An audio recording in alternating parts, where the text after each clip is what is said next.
ನೋಡಿ, ಇದರಿಂದಾಗಿ ರನ್ಯಾ ಜೊತೆ ಸಂಪರ್ಕದಲ್ಲಿದ್ದಂತ ಪ್ರಭಾವಿಗಳಿಗೆ ಈಗ ಸಂಕಷ್ಟ ಕಾದಿದ್ಯಾ ಅಂತ. ರನ್ಯಾ ಮೊಬೈಲ್ನಲ್ಲಿದ್ದಂತ ಕೆಲ ಕಾಂಟ್ಯಾಕ್ಟ್ ಬಗ್ಗೆ ಮಾಹಿತಿ ಸಂಗ್ರಹ ಮಾಡ್ತಿದ್ದಾರೆ ಅಧಿಕಾರಿಗಳು.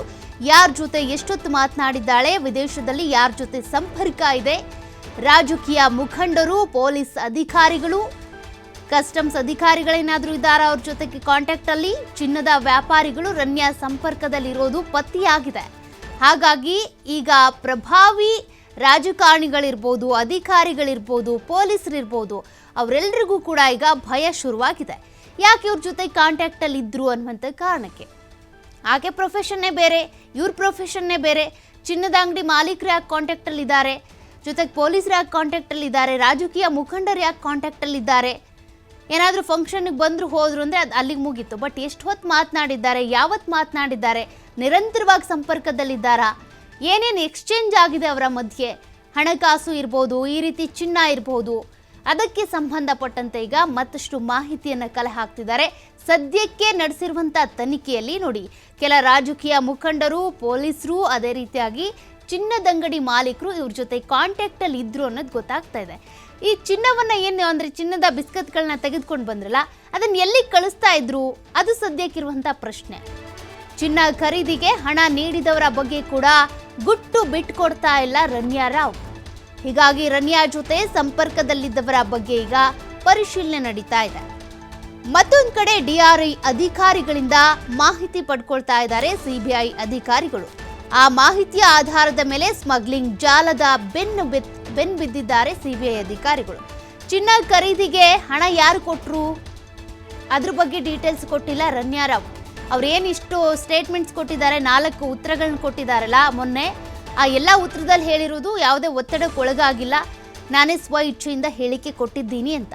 ಬಟ್ ಅದರಲ್ಲಿ ಈ ಚಿನ್ನ ಖರೀದಿ ಎಲ್ಲಿ ಮಾಡಿದ್ರು, ಯಾರಿಂದ ಖರೀದಿ ಮಾಡಿದ್ರು, ಅದಕ್ಕೆ ಹಣ ಕೊಟ್ಟಿದ್ಯಾರು, ಈಗ ಇಲ್ಲಿಗೆ ಚಿನ್ನ ಏನು ತಂದ್ರಲ್ಲ ಆ ಚಿನ್ನ ಎಲ್ಲಿಗೆ ಹೋಗ್ತಾ ಇತ್ತು, ಯಾವ ಅಡ್ರೆಸ್ಗೆ ಹೋಗ್ತಾ ಇತ್ತು, ಯಾರು ಕೊಂಡ್ಕೊಳ್ತಾ ಇದ್ರು, ಇಷ್ಟೆಲ್ಲ ಚಿನ್ನವನ್ನು ನೀವು ತೆಗೆದುಕೊಳ್ಳೋದಕ್ಕೆ ನಿಮ್ಗೆ ದುಡ್ಡು ಕೊಟ್ಟಿದ್ಯಾರು ಅಂತ ಕೇಳಿದ್ರೆ ಅದ್ಯಾವುದಕ್ಕೂ ಕೂಡ ನಟಿ ರನ್ಯಾ ರಾವ್ ಉತ್ತರ ಕೊಟ್ಟಿಲ್ಲ. ಮತ್ತಷ್ಟು ಡೀಟೇಲ್ಸ್ ಕೊಡ್ತಾರೆ ಪ್ರತಿನಿಧಿ ಸಂತೋಷ್ ಪಟೇಲ್. ಸಂತೋಷ್, ಈಗಾಗಲೇ ನಟಿ ರನ್ಯಾ ರಾವ್ ಕೇಸ್ಗೆ ಸಂಬಂಧಪಟ್ಟಂತೆ ಒಂದಷ್ಟು ಮಾಹಿತಿಗಳು ಹೊರಬಿದ್ದಿವೆ. ಅವ್ರ ಜೊತೆಗೆ ಪ್ರಭಾವಿ ವ್ಯಕ್ತಿಗಳು ಯಾರ್ಯಾರು ಕಾಂಟ್ಯಾಕ್ಟ್ ಅಲ್ಲಿ ಇದ್ದಾರೋ ಅವರಿಗಂತೂ ಎದೆಯಲ್ಲಿ ನಡುಕ ಶುರುವಾಗಿರುತ್ತೆ. ಸದ್ಯಕ್ಕೆ ಈಗ ತನಿಖೆ ಎಲ್ಲಿಗೆ ಬಂದಿದೆ, ಈಕೆ ಚಿನ್ನ ತೆಗೆದುಕೊಳ್ಳೋದಕ್ಕೆ ಯಾರು ಹಣ ಕೊಡ್ತಿದ್ರು ಅನ್ನೋದ್ರ ಬಗ್ಗೆ ಮಾಹಿತಿ ಕೊಟ್ಟಿಲ್ಲ. ಹಾಗಾಗಿ ಏನೇನು ಡೀಟೇಲ್ಸ್ ಸಿಗ್ತಾ ಇದೆ ಈಗ? ಸೊಪ್ಪೇನು ಡಿಆರ್ಐ ಅಧಿಕಾರಿಗಳು ಆಕೆ 3 ದಿನ ಕಸ್ಟಡಿಗೆ ತೆಗೆದುಕೊಂಡು ಈಗಾಗಲೇ ವಿಚಾರಣೆ ನಡೆಸಿರುವಂತದ್ದು. ವಿಚಾರಣೆಯಲ್ಲಿ ಸಾಕಷ್ಟು ಸ್ಫೋಟಕವಾದ ಮಾಹಿತಿಗಳು ಬಹಿರಂಗವಾಗಿದೆ ಅನ್ನೋ ಮಾಹಿತಿ ಲಭ್ಯವಾಗ್ತಿದೆ. ಆಕೆ ಲ್ಯಾಪ್ಟಾಪ್ ಇರ್ಬೋದು, ಮೊಬೈಲ್ಗಳಿರ್ಬೋದು, ಆಕೆ ಸಂಪರ್ಕಗಳು, ಅದ್ರ ಜೊತೆಗೆ ಬ್ಯಾಂಕ್ ನ ಡೀಟೇಲ್ಸ್ ಗಳನ್ನು ಕೂಡ ಪತ್ತೆ ಮಾಡಿರುವಂತದ್ದು. ಎಷ್ಟು ಅಕೌಂಟ್ ಗಳನ್ನು ಹೊಂದಿದ್ದಾರೆ, ಅವರು ಲಾಸ್ಟ್ ಕಳೆದ 1-2 ವರ್ಷಗಳಿಂದ ಹಣಕಾಸಿನ ವಹಿವಾಟು ಯಾವ ರೀತಿಯಾಗಿ ನಡೆದಿದೆ ಅನ್ನೋದ್ರ ಬಗ್ಗೆ ಕೂಡ ಮಾಹಿತಿಯನ್ನ ಈಗಾಗಲೇ ಕಲೆ ಹಾಕಿರುವಂತದ್ದು. ಅಷ್ಟೇ ಅಲ್ಲದೆ ಅವರು 40ಕ್ಕೂ ಹೆಚ್ಚು ಬಾರಿ ವಿದೇಶಗಳ ಪ್ರಯಾಣವನ್ನು ಈ ಒಂದು ಪ್ರಯಾಣವನ್ನು ಮಾಡಲಾಗಿತ್ತು. ಮತ್ತೆ ಯಾರ ಜೊತೆ ಸಂಪರ್ಕದಲ್ಲಿದ್ರು, ಮತ್ತೆ ಅವರಿಗೆ ಅಲ್ಲಿ ಬೇಕಾಗಿರುವಂತ ಅಕಾಮಿಡೇಷನ್ಸ್ ಇರ್ಬೋದು, ಬೇರೆ ಯಾರು ಅರೇಂಜ್ಮೆಂಟ್ಸ್ ಗಳನ್ನ ಕೊಟ್ಟಿದ್ರು ಅನ್ನೋದ್ರ ಬಗ್ಗೆ ಈಗಾಗಲೇ ಸಾಕಷ್ಟು ಮಾಹಿತಿಯನ್ನ ಕಲೆ ಹಾಕಿದ್ದಾರೆ. ಅದಷ್ಟೇ ಅಲ್ಲದೆ ಅಧಿಕಾರಿಗಳು ತನಿಖೆ ಮಾಡುವಂತ ಸಂದರ್ಭದಲ್ಲಿ ಅವ್ರಿಗೆ ಗೊತ್ತಾಗಿರುವಂತದ್ದು ರಾಜಕೀಯ ವ್ಯಕ್ತಿಗಳ ಜೊತೆ ಇವ್ರಿಗೆ ನಂಟಿರುವಂತದ್ದು. ಅದು ಅಷ್ಟೇ ಅಲ್ಲದೆ ಓರ್ವ ಸದ್ಯ ಕಾಂಗ್ರೆಸ್ ಸರ್ಕಾರದ ಸಚಿವರೇನಿದ್ರೆ ಅವ್ರ ಜೊತೆ ನಿರಂತರವಾದ ಸಂಪರ್ಕದಲ್ಲಿರುವ ಬಗ್ಗೆ ಕೂಡ ಅವ್ರಿಗೆ ಮಾಹಿತಿ ಇರುವಂತದ್ದು. ಆ ಸಚಿವರು ಕೂಡ ಏನ ಜೊತೆ ಓಡಾಡಿರುವಂತಹ ಮಾಹಿತಿಗಳನ್ನ ಕಲೆ ಹಾಕಿರುವಂತದ್ದು, ಅವ್ರ ಜೊತೆ ನಿಕಟ ಸಂಪರ್ಕದಲ್ಲಿರುವಂತದ್ದು.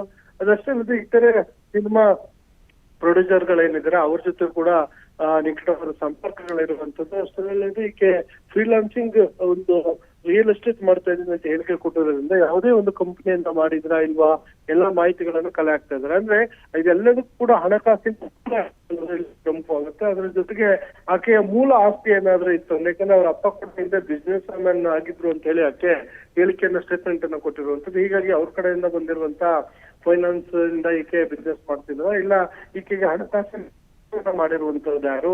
ಸೊ ಈ ಚಿನ್ನಾಭರಣವನ್ನು ಈಕೆ ಏನು ಕಳೆದ ಬಾರಿ ಏರ್ಪೋರ್ಟ್ ನಲ್ಲಿ ಸಿಕ್ಕಂತ ಸಂದರ್ಭದಲ್ಲಿ ಸುಮಾರು 14 kg ಅಷ್ಟು ಚಿನ್ನಾಭರಣಗಳನ್ನು ತೆಗೆದುಕೊಂಡ್ ಬಂದಿರುವಂತದ್ದು. ಅಂದ್ರೆ ಎಷ್ಟು ಬಾರಿ ಈ ರೀತಿಯಾಗಿ ಚಿನ್ನಾಭರಣಗಳನ್ನ ತೆಗೆದುಕೊಂಡು ಬರಲಾಗಿದೆ, ಯಾರಿಗೆ ಇದನ್ನ ಡೆಲಿವರಿ ಮಾಡಲಾಗಿದೆ ಅನ್ನೋದ್ರ ಬಗ್ಗೆ ಕೂಡ ಈಗ ಮಾಹಿತಿಯನ್ನ ಕಲೆ ಹಾಕ್ತಾ ಇದ್ದಾರೆ. ಇವತ್ತು ಆಕೆ 3 ದಿನದ ಕಸ್ಟಡಿ ಅಂತ್ಯಗೊಳ್ಳುವಂತದ್ದು ತಿಳಿದುಕೊಂಡೋಗಿ ಇವತ್ತು ನ್ಯಾಯಾಧೀಶರ ಮುಂದೆ ಹಾಜರುಪಡಿಸ್ತಾರೆ. ಹಾಜರುಪಡಿಸಿದಂತೆ ಆಕೆಯನ್ನ, ಯಾಕೆಂದ್ರೆ ಈಗಾಗಲೇ ತನಿಖೆ ಮಾಡುವಂತ ಒಂದಷ್ಟು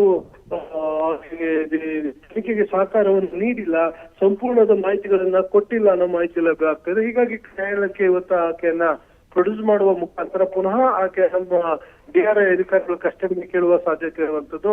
ಅದರ ಜೊತೆಗೆ ಸಿಬಿಐ ಅಧಿಕಾರಿಗಳು ಕೂಡ ಈಗಾಗಲೇ ಈ ಪ್ರಕರಣಕ್ಕೆ ಸಂಬಂಧಪಟ್ಟಾಗೆ ತನಿಖೆಯನ್ನ ನಡೆಸ್ತಾ ಇರುವಂತದ್ದು ಪ್ಯಾರಲಲ್ ಆಗಿ.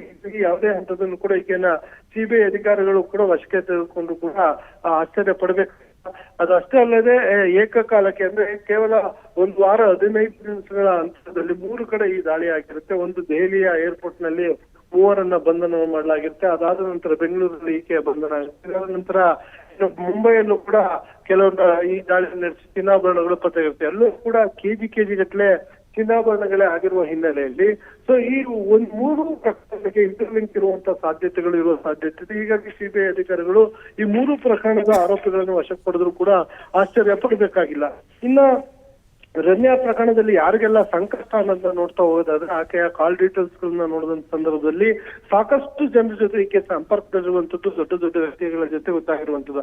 ಅಂದ್ರೆ 100-200 ಕೋಟಿ ಮೌಲ್ಯದಷ್ಟು ಚಿನ್ನಾಭರಣಗಳ ವ್ಯವಹಾರ ನಡೆದಿದೆ, ಹಣಕಾಸಿನ ವಹಿವಾಟು ನಡೆದಿರೋ ಬಗ್ಗೆ ಕೂಡ ಈಗಾಗಲೇ ಮಾಹಿತಿ ಕಲೆ ಹಾಕಿರುವಂತದ್ದು. ಹೀಗಾಗಿ ರಾಜಕೀಯ ನಾಯಕರ ನಂಟುವಿಕೆಗೆ ಇರುವಂತದ್ದು ಸಾಕಷ್ಟು ಕಾಣ್ತದೆ. ಅದರಲ್ಲೂ ಸಚಿವ ಸ್ಥಾನವನ್ನು ಹೊಂದಿರುವಂತಹ ಸಚಿವರುಗಳ ಜೊತೆ ಈಕೆಗೆ ಸಂಪರ್ಕ ಇದೆ. ಮತ್ತೆ ಈಕೆ ಮದುವೆ ಸಂದರ್ಭದಲ್ಲಿ ಸಾಮಾನ್ಯವಾಗಿ ರಾಜಕಾರಣಿಗಳು ಯಾವುದೇ ಮದುವೆಗಳು ಕರೆದಂತ ಸಂದರ್ಭದಲ್ಲಿ ಸೆಲೆಬ್ರಿಟಿ ಎಂದು ಕೂಡ ಹೋಗ್ತಾರೆ, ವಿಶ್ ಮಾಡ್ತಾರೆ, ಅಲ್ಲಿಂದ ವಾಪಸ್ ಬರುವಂತದ್ದು. ಏನು ಮ್ಯಾಕ್ಸಿಮಮ್ ಅಂದ್ರೆ 15-20 ನಿಮಿಷ ಸ್ಪೆಂಡ್ ಮಾಡಬಹುದು. ಆದ್ರೆ ಸುಮಾರು 4 ಗಂಟೆಗೂ ಅಧಿಕ ಕಾಲ ಅದೇ ಒಂದು ಮದುವೆಯಲ್ಲಿ ಆ ಸಚಿವರು ಕೂಡ ಇದ್ರು. ಮತ್ತೆ ಅದರಲ್ಲಿ ಅವರು ಕೂಡ ಹೆಜ್ಜೆ ಹಾಕಿದ್ರು ಅಂತ ಹೇಳಲಾಗ್ತದೆ. ಅಂದ್ರೆ ಡ್ಯಾನ್ಸ್ ಅನ್ನ ಮಾಡಿದ್ರು, ಅದನ್ನ ಎಂಜಾಯ್ ಮಾಡಿದ್ರು ಹೇಳಿ ಮಾಹಿತಿಗಳಿರ್ಬೋದು. ಈ ಎಲ್ಲಾ ಮಾಹಿತಿಗಳನ್ನ ಹಾಕಿದ್ರೆ ಆ ಒಂದು ರಾಜಕೀಯವಾಗಿ ಆ ಮುಖಂಡರಿಗಿರ್ಬೋದು, ಇಲ್ಲ ಸಚಿವರಿಗೆ ಮುಂದಿನ ದಿನಗಳಲ್ಲಿ ಸಂಕಷ್ಟ ಆಗ್ಬೋದಾ, ಇಲ್ಲ ಅವರೇ ಈಕೆಯ ಒಂದು ಬಚಾವ್ ಮಾಡ್ಲಿಕ್ಕೆ ಆಕೆಗೆ ಎಲ್ಲಾ ರೀತಿಯ ಸಪೋರ್ಟ್ ಅನ್ನ ಕೊಡ್ಬೋದು ಅನ್ನೋ ಅನುಮಾನಗಳು ಕೂಡ ಇರುವಂತದ್ದು.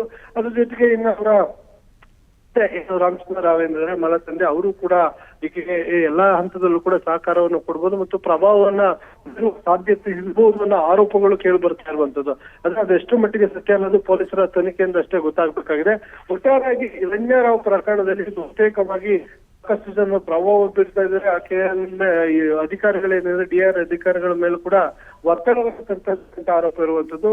ಆದ್ರೆ ಪೊಲೀಸರು DRI ಅಧಿಕಾರಿಗಳು ತನಿಖಾ ನಂತರ ಇದೆಲ್ಲದೂ ಕೂಡ ಸ್ಪಷ್ಟವಾದ ಉತ್ತರವನ್ನ ಕೊಡ್ಬೇಕಾಗುತ್ತೆ. Okay, thank you Santosh ಡೀಟೇಲ್ಸ್ಗೆ.